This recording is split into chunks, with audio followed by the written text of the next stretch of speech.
Did you know I was suspended from Twitter?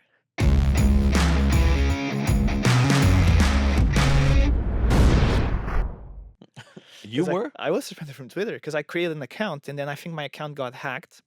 And I don't use Twitter. I don't care Yeah. for Twitter. And then when I opened my Twitter, it's like a bunch of hey, sunglasses 50% off. Oh my and God. They and were then using your and account I was to trying to sell log stuff. in. Yeah, yeah. And then like gave me like a permanent ban. You've been suspended indefinitely. And then I hit like report. Like I think my account got hacked. I'd like to use it again. Like in 5 minutes, it got reinstated. And Okay. this was like 2 weeks ago that I got reinstated. But I haven't used it for a year. I hadn't logged in because I've been hacked a few times in under different in different platforms. Um, They're afraid of hate speech in Twitter. That's right. basically it. And why? Why are people afraid of hate speech? Because they don't know how to define hate speech.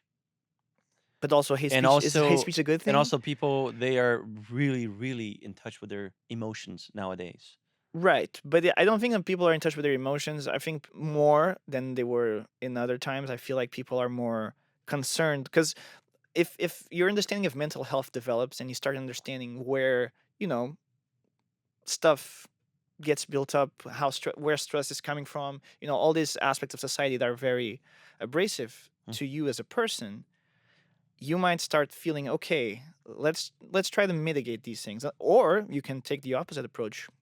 Let's be a man and like let's take all this and just like deal with it, learn how to deal with it. Those are two different approaches, right? You can try to Yeah. eliminate hate speech, or you can leave it around and see what happens. And Yeah. like if you can't take the heat, get out of the kitchen type of thing. But I would my view of the world, there's a lot of suffering in this world, and a lot of suffering that's brought on It's always to, been. right? Yeah.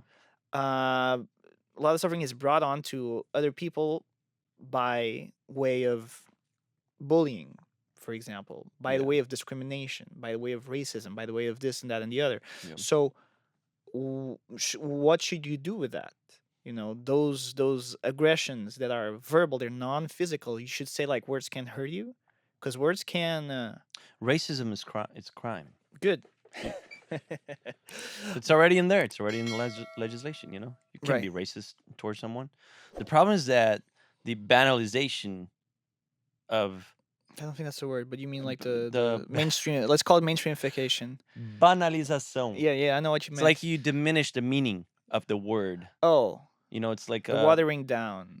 exactly the watering down of the meaning and the words. Because uh, everybody, like, if you are against the narrative, if you're against certain ideologies, they call you a racist. They call you a Nazi. They call you a fascist. That's basically how they that's basically how they fight the cultural war, Hmm.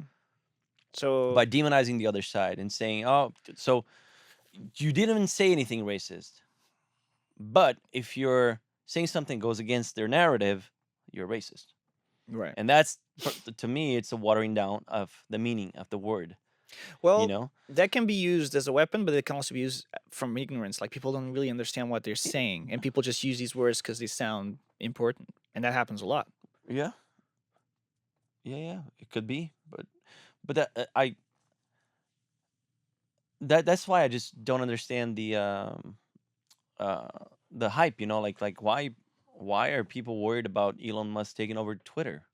Why, Well, what do you think he's gonna do? Like, he's gonna allow every sort of speech, including hate speech? What is hate speech? Who defines that?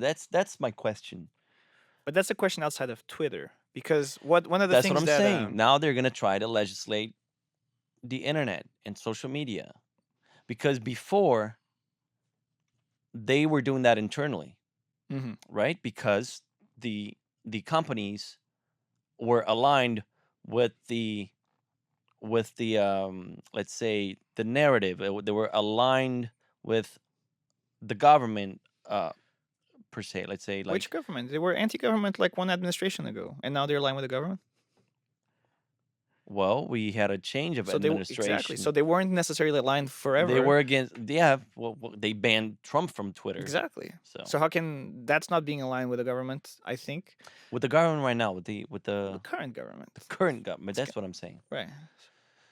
So So but they are aligned with one and against another. it's the same narrative. I mean, you see the media, government, social media platforms, and because Elon doesn't really represent that ideology, doesn't really represent those ideas, he's more on, as it seems like, a little more on the other side, because, and that's just because he's advocating for free speech. Hello, everybody, and thank you for watching until the end. This has been Woke Wars, and I hope you liked our conversation. Don't forget to hit that like button and subscribe, and drop a comment down below. Tell us what you'd like to hear us talk about next. Also, check out some of our other episodes. We post every Wednesday, Friday, Saturday, and Sunday. We will see you on the next one.